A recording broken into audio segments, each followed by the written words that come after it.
మనం de addiction centres పెట్టమంటున్నాం. ఏదైనా ఒక దానికి బానిసైనప్పుడు అది మందా, డ్రగ్సా, గంజాయా, సెల్ ఫోన్ అడిక్షనా, ఇంకొకళ్ళ ఆ, ఏదైనా ఒక దానికి అడిక్షన్ అయినప్పుడు డీ అడిక్షన్ సెంటర్స్ పెట్టమంటున్నాం. వాళ్ళే ఏం చేస్తారంటే కౌన్సిలింగ్ ఇస్తారు. కౌన్సిలింగ్ తగ్గకపోతే ట్రీట్మెంట్కి పంపిస్తారు. సో ఏదైనా అతి సర్వత్రా వర్జితే అంటారు కదా, అతి దేనికైనా పనికిరాదు. అది ముందు అసలే వద్దు, డ్రగ్స్ అసలే వద్దు, సెల్ ఫోన్ అదే పనిగా కాలం గడుపుతూ ఉన్నారు. సో 13 ఏళ్ళలోపు పిల్లలకు సంబంధించి ఏదైతే ఉన్నదో కొన్ని దేశాల్లో దాన్ని ఇప్పటికే నిషేధించారు.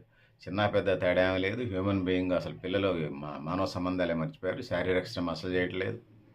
ప్రతి వ్యక్తి వారానికి కొన్ని గంటలు దూరంగా ఉండటమా, వారానికి ఒకటి 2 రోజులు సెల్ ఫోన్కి, ఆండ్రాయిడ్కి, నెట్కి దూరంగా ఉండటం అనేది ఇలా ప్రధానమైన అంశంగా చర్చకు వస్తూ ఉంది.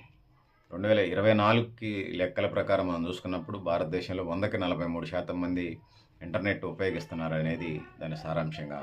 అది కంప్యూటరా, ట్యాబా, సెల్ ఫోనా, ఆండ్రాయిడ్ ఫోనా, అదొక భాగం.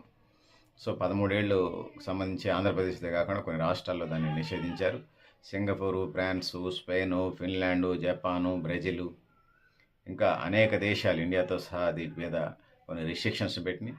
అడిక్షన్ ఎప్పుడు ఏదైనా పనికిరాదు. సో మనిషి బలహీనమైనటువంటి అంశాలు కొన్ని ఉంటాయి.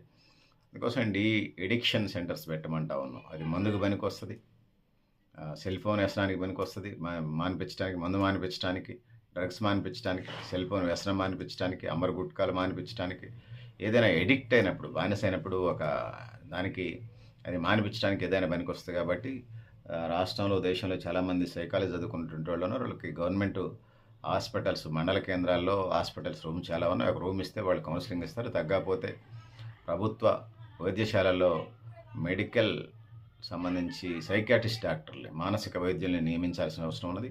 ఆ వైపుగా ముందుకెళ్లాల్సిన అవసరం ఉందని తెలియజేసుకుంటూ, సో పెద్దలారా, మిత్రులారా, మీరు కూడా మీ అభిప్రాయాన్ని కామెంట్ బాక్స్లో రాయండి అని తెలియజేస్తూ, నేను గరిడేపల్లి సత్యనారాయణ, న్యూ లక్ష్య ఆర్గనైజేషన్. థ్యాంక్ యూ అని ఉండాలి పెద్దలారా, మిత్రులారా.